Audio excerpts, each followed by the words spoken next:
So, let us start. So, welcome you all in this particular session. We are going to talk about the fiscal policy. In the previous session, we have already discussed the beginning phases, so FRBM 1, and now we are going to shed light on the FRBM 2. So, FRBM 1 gave the particular idea about that there will be some check on the government also, so that government can also have a understanding about the government expenditure, and especially how they are going to take measures in terms of maintaining the fiscal health of the country. So, for that reason we had gone for the FRBM Act, and it had put a check by putting a target of fiscal deficit of 3% of GDP, and we were able to meet that. So, here it is about the reference book and reading material. So, we have referred almost the same that I have already mentioned in the previous lecture. So, it remains the same. In case you want to explore, you can explore these references. So, FRBM Act was again in operation. At that time Pranab Mukherjee was the finance minister, and he had come up with the concept of some kind of a new target of zero effective revenue deficit. It was meant to get adjusted with the grants to the states for the creation of capital assets. So, whatever grant is special grants or any kind of a special need based payment is being made to the states, that will be adjusted, and that they called that as an effective revenue deficit. And at that time under the Finance Act, this particular FRBM Act was again made it operational. So, effective revenue deficit has some kind of it has been part of the debate and discussion that whether we should be focusing on this or we should simply going for the revenue deficit. But I think there is now agreement that this particular indicator will be dropped. So, maybe after some time we will not be able to see this particular indicator, but at that time during 2015 it was there. The target for revenue deficit was raised to 2% of GDP, because at that time we had just recovered from the 2007-8 global financial crisis, and at that time we thought that it is always good to have some kind of expenditure. So, at that point of time this was the part of the discussion. And then there was also announcement of the medium term expenditure framework, and whatever the rolling targets that were given earlier, it was fixed that it should be giving the rolling estimates of the 3 years, and then it became the quite a permanent kind of exercise to be part of the FRBM process. So, this was so we had the FRBM 1, then there was suspension during global financial crisis, and then again we started in 2012-13. At that time it was part of the union budget. Then the union budget 2016-17, we had the committee to review the FRBM Act, because at that time the 14th Finance Commission recommendation had also mentioned about it, that there is a time to revisit the existing norms of the FRBM Act, so that we can make it more aligned to the recent changes that we have seen because of the recent developments that we had to undergo. So, that there are from fiscal policy side also there is adjustment. So, in the same way that we had seen in case of monetary policy, that how from single indicator we focus on the multiple indicator, and how from the bank rate we arrive at the liquidity adjustment facility and the repo rate. In the same way government it was also desired that FRBM should be revisited and it should be aligned with the recent changes. So, the N.K. Singh has headed this committee, and he submitted the report in January 2017. The committee mentions that the combined GDP target of both center and its states, which is around 49.4, and the 21% for the states, it should come down to 60%, which means that 40% for the center and 20% for the states by 2023. So, this target has been given to the center plus the states, that you have to reduce the debt to GDP ratio. In case of a state, it will be debt to GSDP ratio, because we have the gross state domestic product over mentioned there. For fiscal consolidation, the government should reduce its fiscal deficit from the current 3.5% which was there in 2017 to 2.5%. So now it is going to be more stricter. So this review committee has suggested that instead of targeting 3%, which was the target in the FRBM Act, now it is going to be 2.5% by 2003. But considering that we are now in a completely completely different phase of the economy, so it will not be able to maintain, and now I think the FRBM Act for some time it will not be in reach of meeting the target. The committee also recommends that the government should reduce its revenue deficit by 0.25 percentage points each year to 0.8% by 2023, from the 0.25% to 0.80 it has to go, which means that it requires the whole lot of understanding about how they will be going for expenditure cut.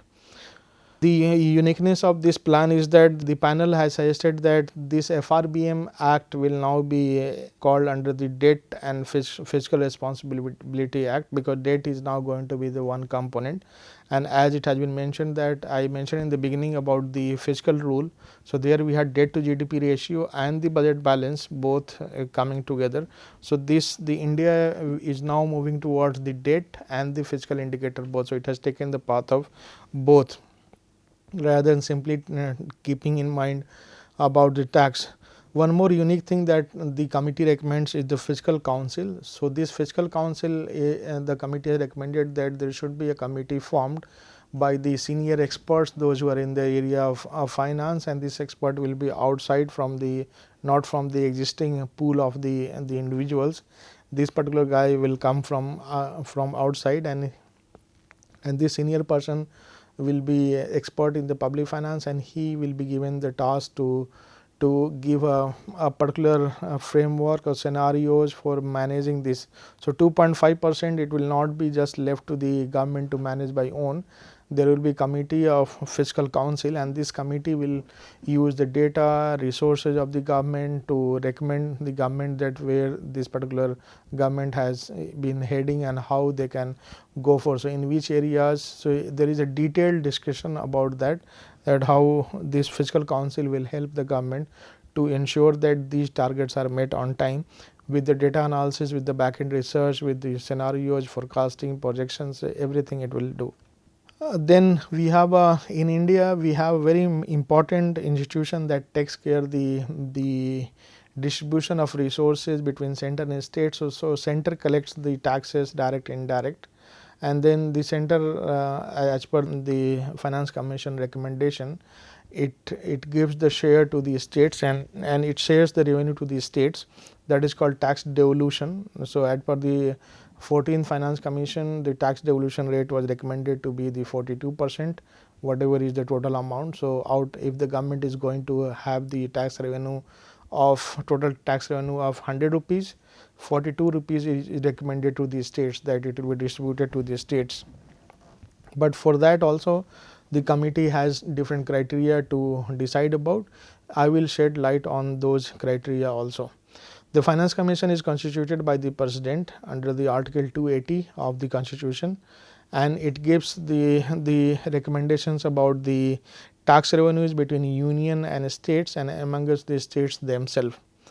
The first Finance Commission was set up on the 6th April 1952 under the chairmanship of K.C. Neogi, and the duration of this is for 5 years.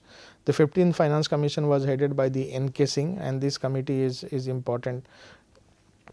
Now I would shed light on the 15th Finance Commission recommendations.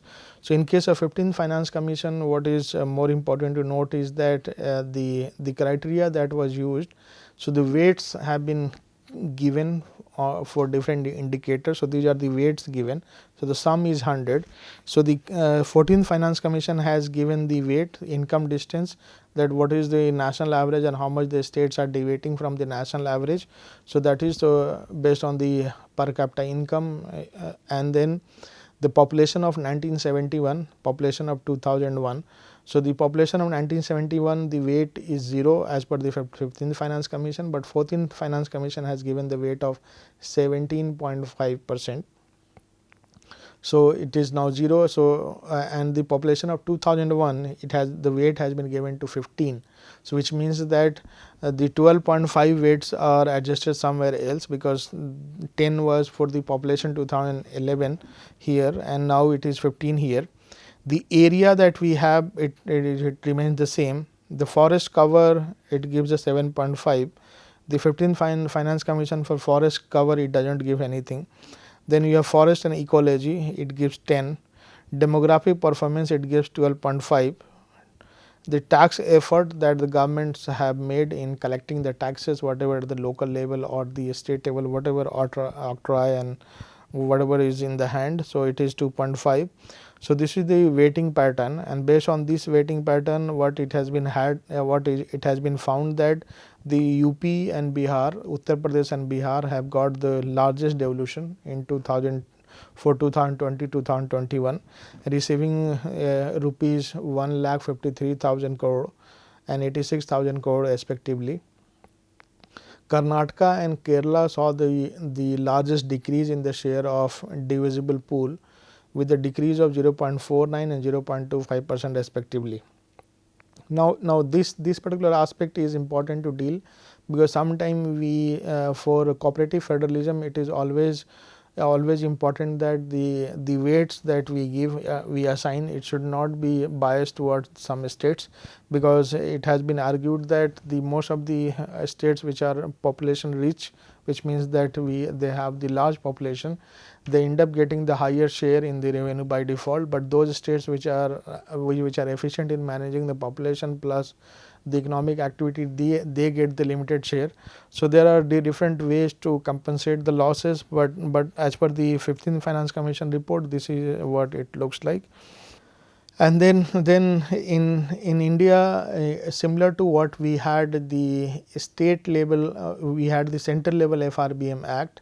The 12th Finance Commission had also recommended for the state level announcement. So for the first time, I read a separate dedicated chapter in the Economic Survey 2016-17 volume 1, and that had mentioned that how states have done better in managing the finances, some states, and some states are laggards. So there was a comparative analysis of states mentioning about the Fiscal Responsibility Management Act and at the state level.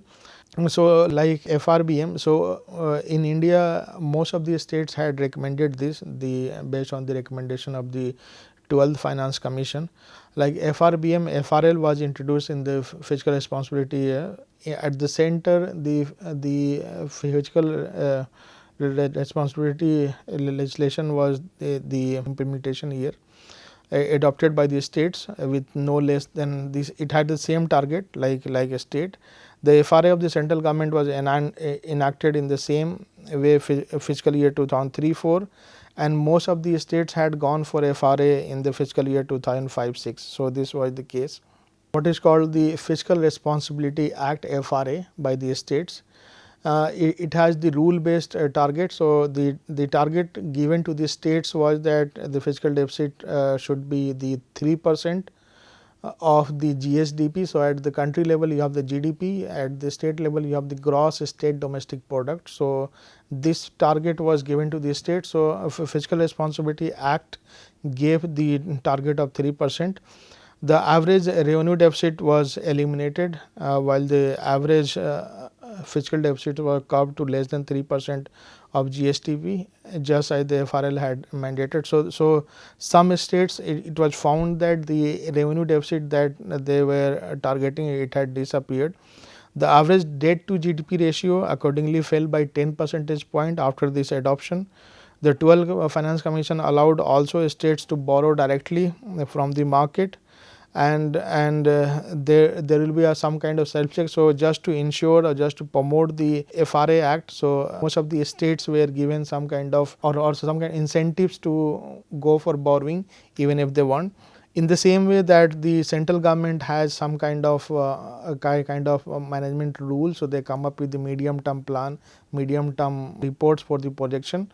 In the same way, they also had the medium term fiscal policy report, and that mentions about the rolling indicators of the expenditure, and it was also mentioned over there. And for most of the investment, with large investment also, it was quite adjustable, and most of the states had some kind of accounting mechanism, and with the projection of 3 to 4 years. So this was the recommendation of the committee.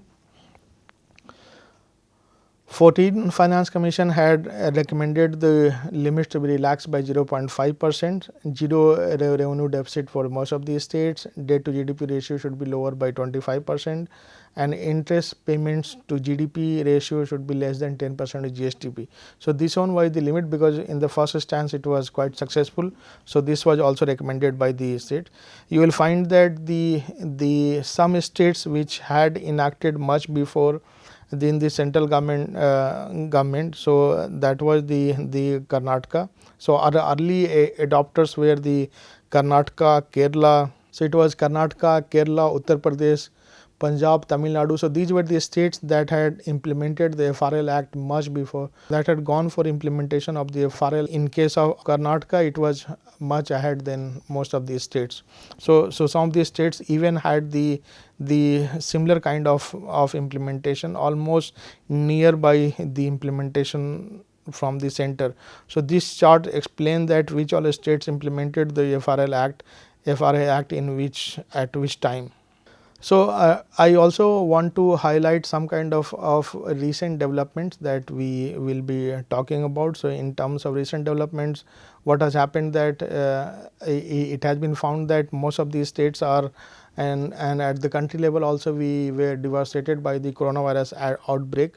So it also gives the complete idea that in which all month there was monthly expenditure outlay decline, and how it has been given relief measures in terms of MSC investment in healthcare and other services. So this gives the clear cut idea that how it has been implemented. So here it is that in the first month of April, when we were completely under lockdown, and then post that May 2020, there was jump from 15%, 57% in May. Then there was June 116%. Then there was a July 20, we were down again by the 47%, 21%, 39%, because at that time we were completely in the peak periods. And then after that we had the jump of in October 129, then again 249 and 82. So this shows the pattern where the government has followed, and when was the time when government had to take extra measures. So here it is the in terms of capital expenditure. So this green shows the capital expenditure, and this line you have, it shows the revenue expenditure. Revenue expenditure means maintaining the existing resources, so giving salaries to the staff and all others. But in terms of capital expenditure, we see that the first period that we had made the investment in May 2020, June 2020, that has that must have paid dividend in the later months, and again in October, November we took measures, and it became, and by December 2020 we were able to at least have some stabilization in the program. So almost like more than 100% here and more than 100% here is a jump. Even in terms of GST collection, it appears that in most of these indicators clearly reflect that November 2019 we had the very smooth chart, but after March 2020 when we had the lockdown, so especially in April, it has the V shape fall, but it has the V shape recovery. So fall and recovery shows the V shape. So here it is that after April 2020, when we started opening up the unlock 1 and unlock 2 that we had, after that it has shown a recovery, and it has gone continuously. So it clearly shows the impact. So in most of this is not only in case of India. The economic survey mentions about the Atmanirbhar Bharat scheme. Under that there is an investment of around 17 lakhs crore, and out of that they have the table mentions categorically each and every schemes that government had implemented and how much expenditure it has made. And if you just try and understand, then you find that almost it covers the landscape of every aspect of the well-being of the citizens, and it has also gone for investing in almost every aspect including health and others. So the table gives the complete breakup that how we have gone. In the same way, GST collection also they try to justify with some argument that how during March and April, when we were in a completely shock condition, at that time we had the strongest fall, but after that it has gone up, and it has and after that there was not much issue. Similarly, here we have the major indicators of the fiscal expenditure. So whatever we have done in the previous lecture, that we are going to see now, and this will give you the idea that how we can understand, at least we can follow up something. So here it talks about the revenue deficit. It appears to be 6.23. Now it is going to be in 2020-21 it is going to be 8.52. In the same way, the fiscal deficit, it is also 7.96, and it is going to be 8 in 2019-20 it was 8.06, and now it is going to be 10.76. So it means that 10 lakhs crore it is going to be, it is in lakhs crore.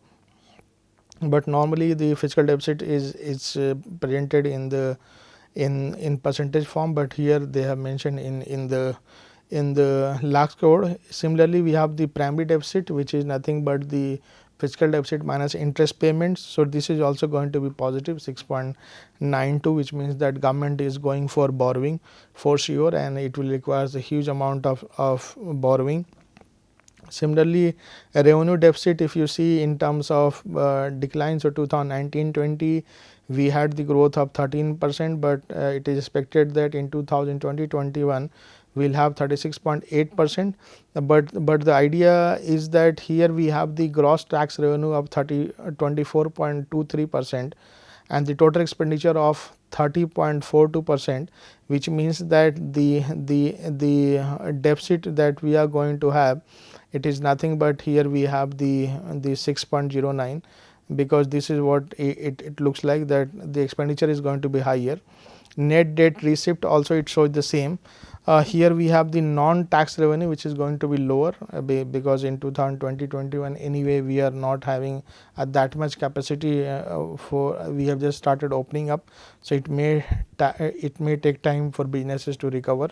In 2020-21 if you see by figures, then it appears that each and every indicator is in negative growth. That shows that how we are going to have this particular indicator functioning. So overall what it appears that here we are going to understand these indicators represent the stress in the fiscal space of the country and how government is going to manage.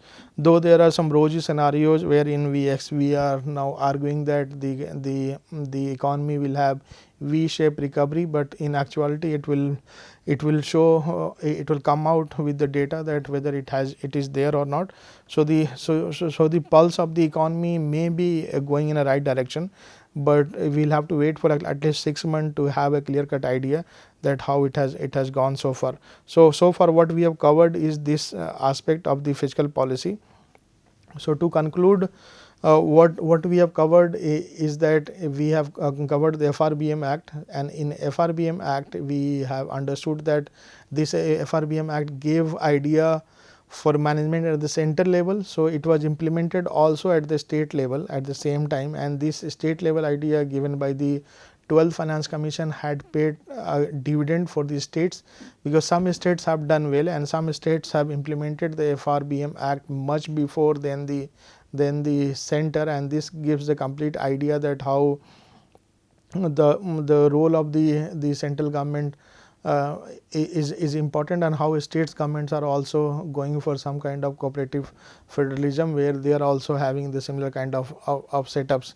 The medium term reports that I had mentioned for the FRBM Act required, it also gives the idea for the states. So, the overall all understanding is that going ahead, the fiscal space in India is going to be much more competitive, because after the FRBM review committee recommendation, there is going to be the formation of fiscal council, and this fiscal council will keep an eye on the real time data collection, and also on analyzing data and giving estimates to the government that how they should be able to meet the target.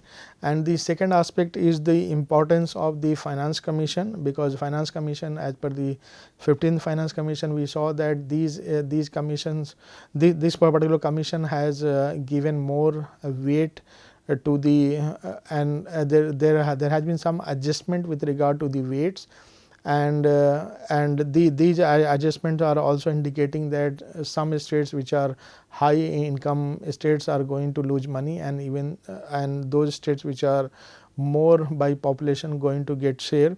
So, this may also create trouble. There was one important issue that I wanted to deal in detail, but because of the positive time I did not discuss, is the devolution, the tax devolution rate that we have. So, in India, the target is that the revenue deficit should go away as soon as possible, but so the revenue expenditure side should not be taken care that much, but it should be the capital expenditure side that should be given.